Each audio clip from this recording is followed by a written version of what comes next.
Hey guys, welcome to my newest video for today. For today's video I have decided that I'm actually going to film an end of the year DVD Blu-ray update simply because I've accumulated quite a lot of DVDs and Blu-rays in the past month.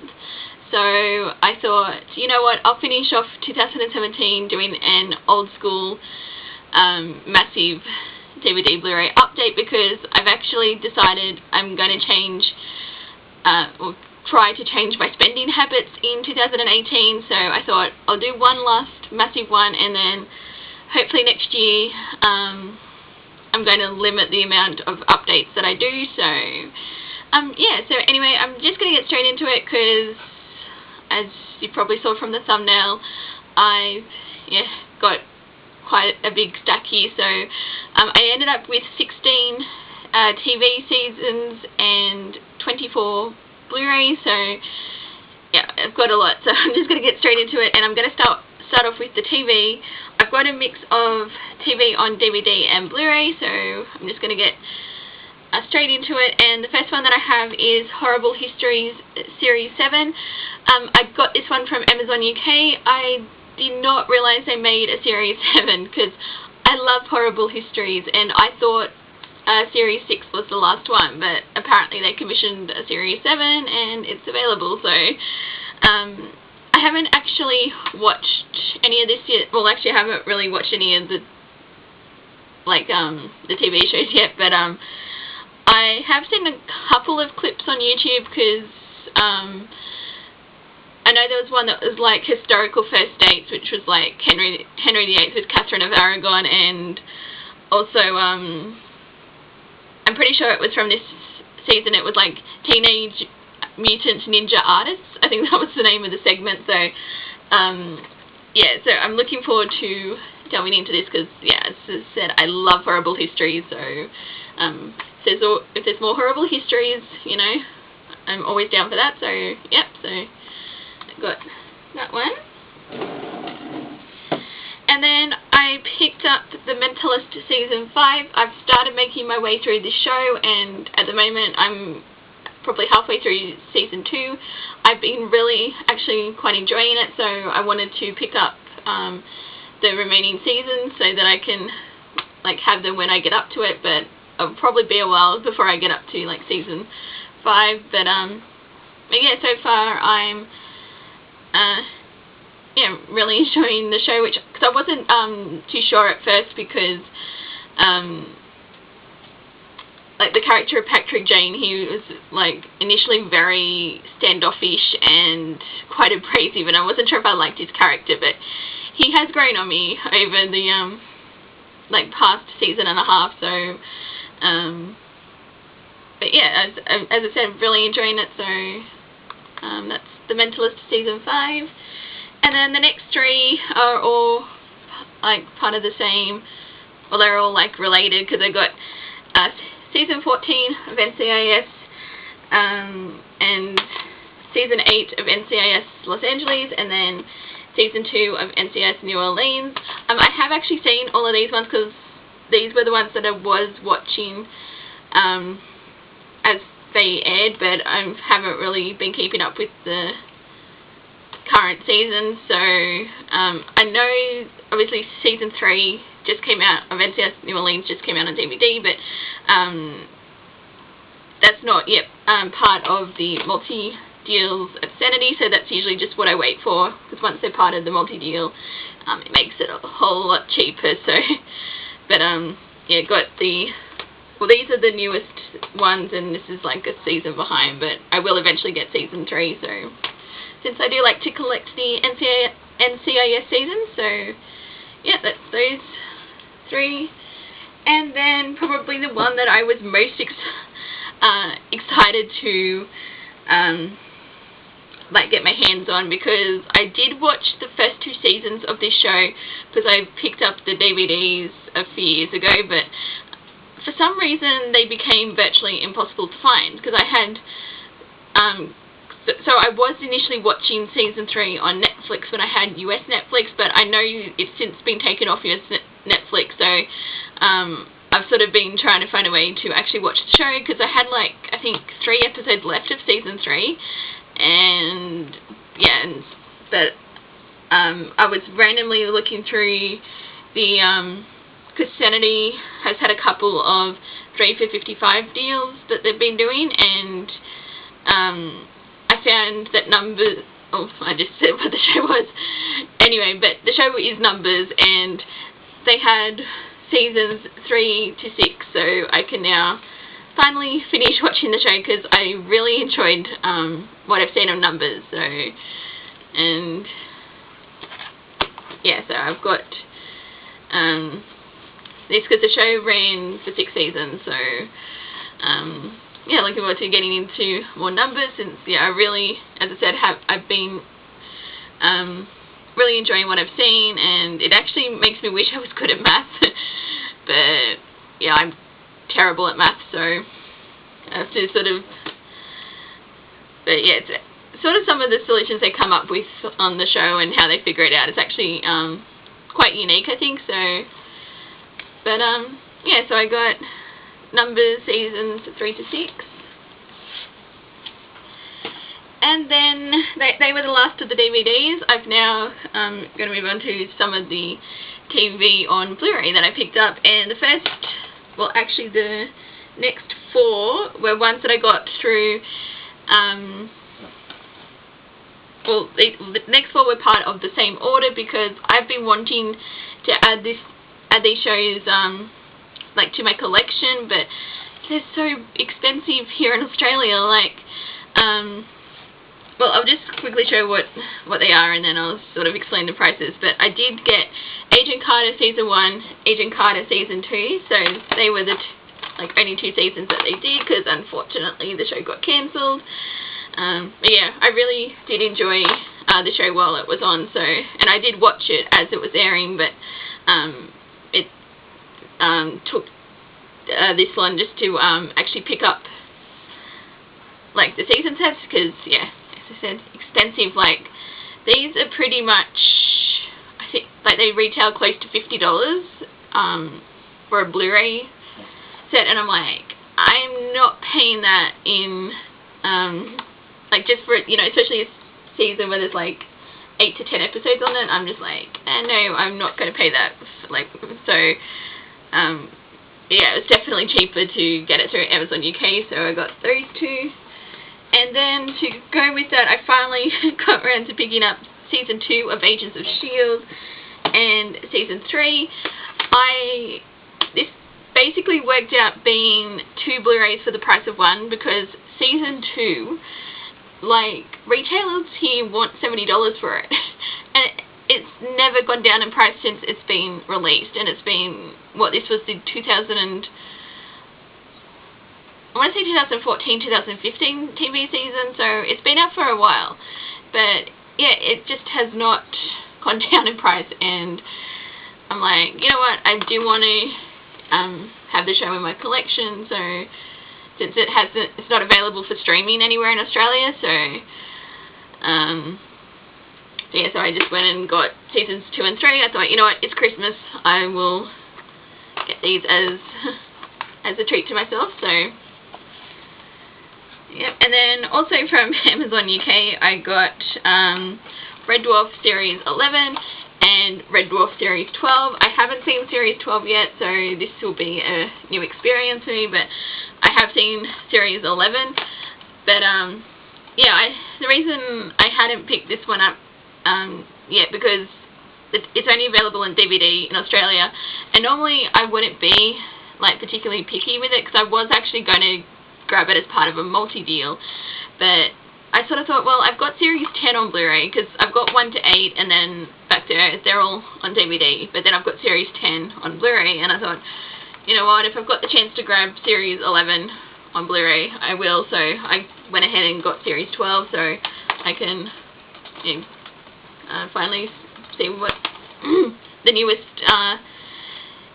season's like. So yeah, because I love Red Dwarf, so I'm always up for more of this show, so yeah. And then last but certainly not least for the TV on on Blu-ray, I picked up Supergirl Season 1, because, again, I'm trying to be a bit more selective with the TV shows that I buy, but, while Arrow and The Flash are on Netflix and Stan, Supergirl isn't. It's on Foxtel now, and I'm sort of not...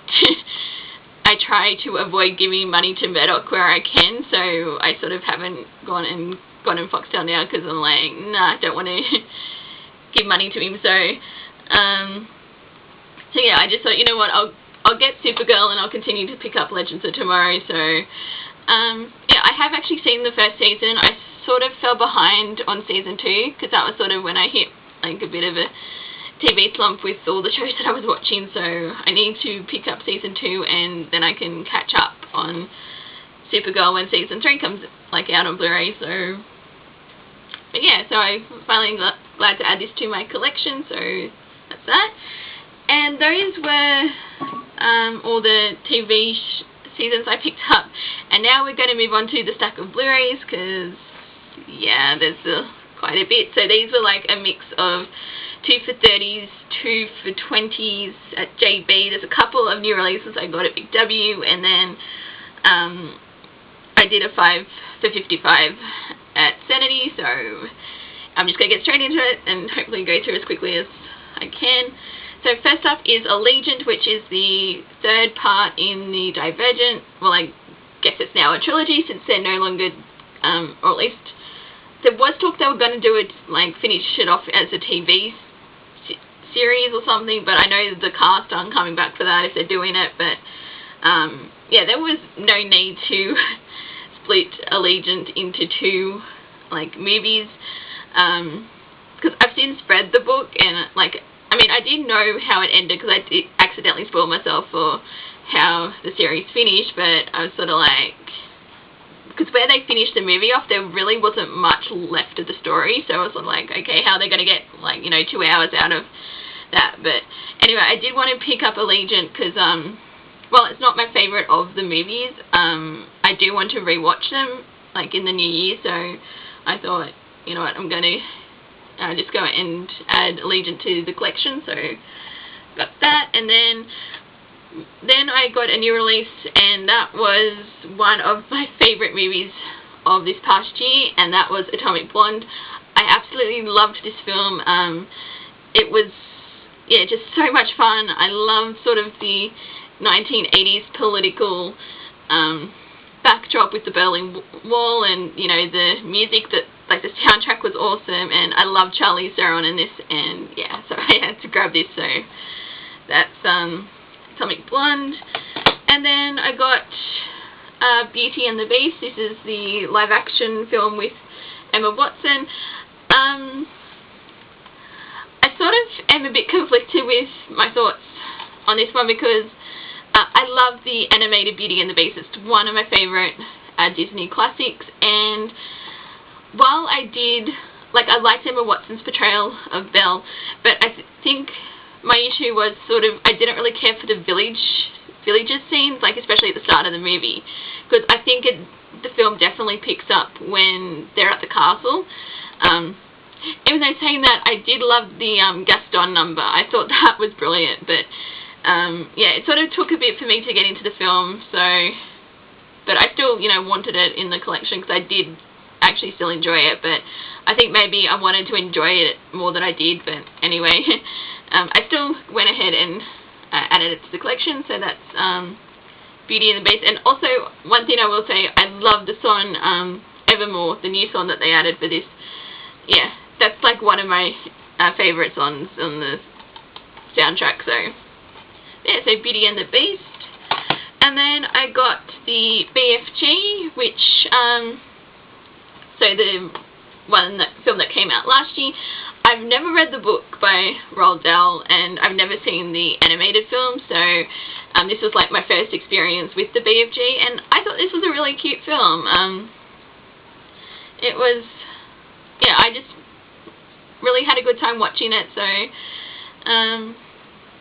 yeah, that's all I can really say about this one, just because it's been a while since I've seen it, but I did, yeah, as I said, quite like it. It's just had a lot of fun with it, so yeah, BFG.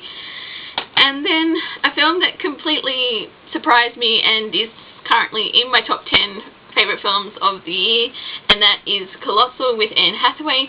This film is so quirky, but it's done really well, and I just had so much fun watching this because it's sort of a different take on the whole, like, I guess, not so much Godzilla films, because it sort of like deals with a Godzilla type character, like, because I can't remember what the actual genre of film that's based on, but yeah, it's sort of like she's linked to this monster that keeps appearing in Korea, and then yeah, because she's sort of like, she has a nervous breakdown, and then this monster keeps appearing, and yeah, I just really enjoyed it, and I liked Anne Hathaway in this, and yeah, so I'm really looking forward to actually revisiting this. So that's Colossal. And then I finally went and added Dawn of the Planet of the Apes to my collection, because I've only seen this film for the first time this year, because I never got to it when it was at the cinema, and even though I did see and liked Rise of the Planet of the Apes. So but yeah, I finally got Dawn, which I did quite enjoy. It was very different to what I was expecting, but I still liked it. And then, of course, I then went and got War for the Planet of the Apes, which I thought finished off, if they're intending it to still be a trilogy, it does a nice job wrapping it up. I know some people were a bit disappointed that it wasn't like so much a war between the humans and the apes, but it was more, I think, a psychological war. Like, it sort of, yeah, it's like the cost of war, like the cost that war takes on individuals who are like are involved, and I thought they actually did that really well, especially like because we see so much of it through Caesar and his conflict, and so it's basically, because it's sort of like he's at war with himself, and I sort of did like how that played out. So but yeah, I'm really happy to have both these in the collection. So I think at some point I want to do like a Planet of the Apes marathon, sort of, because I've seen the very original, like the 1968 Planet of the Apes, but I've never seen any of the sequels. So I'd like to sort of probably go back to the beginning and sort of watch those, and then I have seen the Tim Burton Planet of the Apes, so I sort of like just go from there to 2001 Planet of the Apes, and then rewatch the reboot prequel trilogy. So yeah, so that's Dawn and War, the Planet of the Apes. And then another favourite from 2017 is Dunkirk. I did see this at the cinema, since Christopher Nolan is one of my favourite directors, and yeah, I think it's sort of I think at the start it was because I was following like so many different storylines. I think that sort of was a bit hard to follow at first, so I definitely need to give it a rewatch. But one thing I will say is the like the sound mixing and sound editing for this was phenomenal. Like, it was a really, like, sort of seeing it at the cinema, like that highlighted just, yeah, with like the sound in this film. So like, I'm not one to normally point that out, but I did notice that with Dunkirk. So but yeah, so because this was about like a it was like World War II, but I didn't actually know too much about the actual true story, so I thought that was quite fascinating. So so yeah, so I sort of wanted to add this one to the collection, and then and also like to my Christopher Nolan film collection as well. And then a film that I saw last year, because I think this is technically classed as a 2015 film, but I saw it in 2016, so, and that was Eye in the Sky with Helen Mirren and Alan Rickman. This was the last film that Alan Rickman did before he passed away, so I thought this was quite an interesting look at, I guess, the use of military warfare, and then also like, so it deals like with the political ramifications, because they're sort of debating on, you know, oh, we do this one strike, but there's going to be like one fatality, but then, you know, what, sort of like looking at the cost, because you've got one fatality versus saving millions. So I think that was a very interesting like exploration, and yeah, sort of thought this was quite a tense, well done film, so I really liked it. And yeah, so Eye in the Sky, and then I added Fate of the Furious, because I did really enjoy this when I saw it at the cinema. I don't think it was as good as Furious 7, but I still had a lot of fun with this, particularly with Jason Statham, is he on here? Yeah, Statham. I loved his character in this, so yeah, I mean, it's completely over the top, but sort of what you expect with these films, so yeah, so I definitely wanted to go ahead and pick this one up. So that's The Fate of the Furious.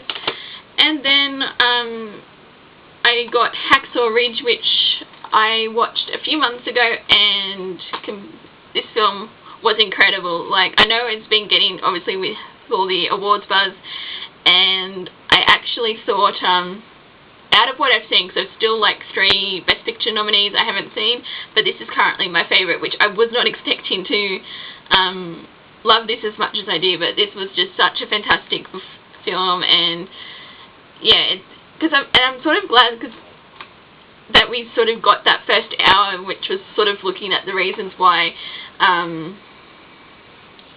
Andrew, like Garfield's character, what's his name, Desmond Doss, like he doesn't want to carry a gun, and I thought that actually added to the film, like when we saw the second half, which deals with the military side, like actually being at the front of it. But yeah, because I thought the film was more going to be just about that one battle, but it sort of, yeah, dealt with a lot more than that, and I think it added a lot of depth to it. And yeah, I loved this film, so I definitely had to pick this up. So Hacksaw Ridge. And then we have one that I wasn't expecting to like as much as I did, and that was Hell or High Water, because when I saw sort of read about the premise, I was like, I don't really think it's going to be something I'm going to enjoy, but I sort of do want to try and make my way through all the Best Picture nominees from, you know, past years, and so I gave this one a try, and I was very pleasantly surprised. It's a very minimal film, but it's sort of it's very engaging, because it's sort of like with the like 2 brothers who, because their farms foreclosed, and they trying to get they want them try and get the money to stop the farm from being sold, and yeah, so they decide to go and rob banks so to pay off the money. And I thought that was yeah, quite interesting, which I didn't think could make for like especially being like set in like quite a rural part. I think it's Texas, is it? That it's, yeah, Texas. So, but yeah, the characters like definitely drew this film, so it's like very character driven, but I still quite liked this one a lot. So yeah, so that's Hell or High Water. And then I got Jackie, which of course stars Natalie Portman. Again, another film that I thought was really well done, and I loved Natalie Portman's portrayal of Jackie Kennedy. I thought she carried the film really well, and it's sort of yeah, it's very sort of like intimate as we sort of followed in the aftermath of the JFK assassination. And yeah, I just thought this was a really well done film. So that's Jackie. And then an animated film, well, this is from 2016, but I watched this earlier in the year and actually quite enjoyed it, and that was Kubo and the Two Strings, because I know this is from the same company that did Paranorman. I wasn't the biggest fan of Paranorman, which I know it sort of seems to be, like a lot of people seem to love that film, but out of those 2, so I haven't seen Coraline or The Box Trolls, but out of the 2, I definitely prefer Kubo and the Two Strings. I thought this was just, yeah, a very different kind of animated film, and yeah, I just, yeah, like this one a lot. That's all I can really say. So Cuba and the Two Streams, and then I got one that I wasn't 100% sure on if I was going to add it to the collection, but I've actually become quite a fan of the actress, so I wanted to sort of build up a collection of her films. So I did get Legend of Tarzan, and of course talking about Margot Robbie, because I thought the film was okay. I haven't seen it since I saw it at the cinema, so I need to give it a rewatch. But yeah, since rewatching Suicide Squad, I've sort of been on a bit of a Margot Robbie kick, so I sort of want to go and get like her films and things like that. So yeah, I'm curious to see if I'll like this more on a rewatch. So but yeah, that's Legend of Tarzan, and then a film that I don't think a lot of people really liked, but I actually quite like this one, and that is The Light Between the Oceans. This is very melodramatic, but you know, I liked it. I liked Michael Fassbender and Alicia Vikander, I think that's it. I thought they worked really well together. It's a very beautiful, picturesque film, like where it's set.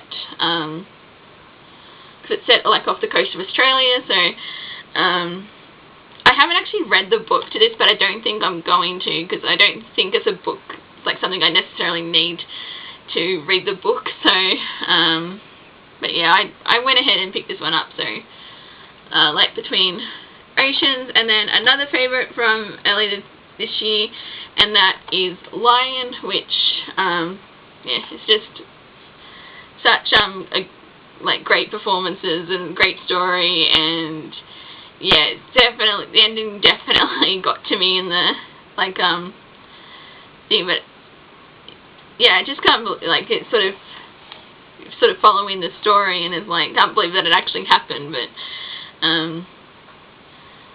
no, it's a true story, and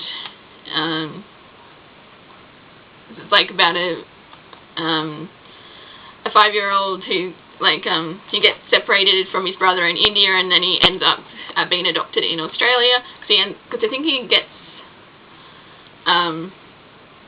yeah, because he gets lost on a train, and that. But yeah, just such a great story, and definitely again one I want to revisit soon. So Lion, and I'm running out of room here. Okay, I don't have many more to go. So then I picked up Maze Runner: The Scorched Trails, which is the sequel to the Maze Runner. I thought with the Death Cure coming out in next month, I suppose I can say,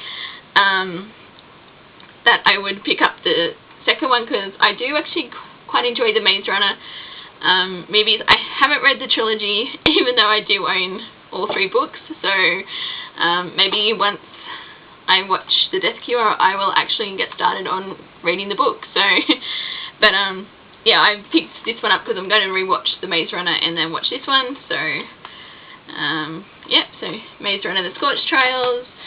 And then I picked up this year's eventual Best Picture winner, and that is Moonlight.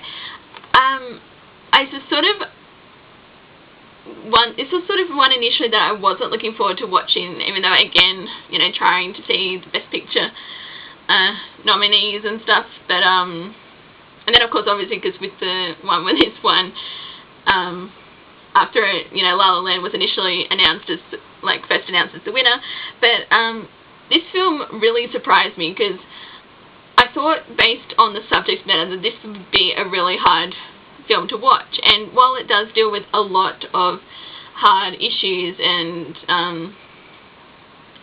that it's really more about the main character's journey and sort of his struggles with accepting who he is, and it's actually really was done really quite positive, and I thought it was just such a beautiful story, and yeah, I was so surprised by the end of it how much I really did enjoy it.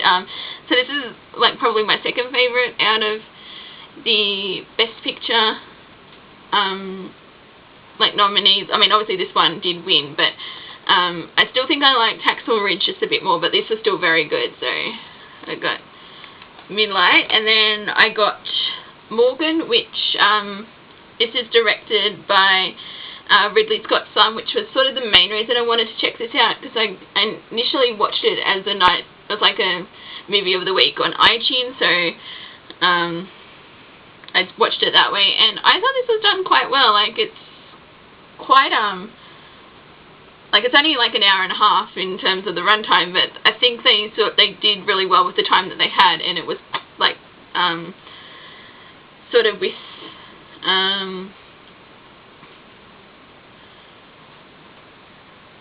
like because it does like with, you know, genetic experimentation and sort of the investigation with what's happening with the like the project goes wrong, and yeah, I did quite like this one, so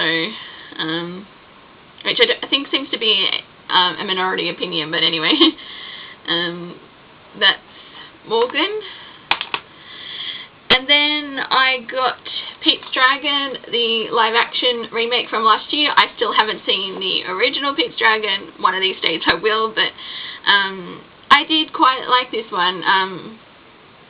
Because one of the main reasons I did want to initially see this was because Carl Urban was in it, and quite like Carl Urban's film. So, but yeah, I thought this was yeah, I just had a lot of fun with this film, and I liked the story, I liked sort of the characters, and yeah, it's just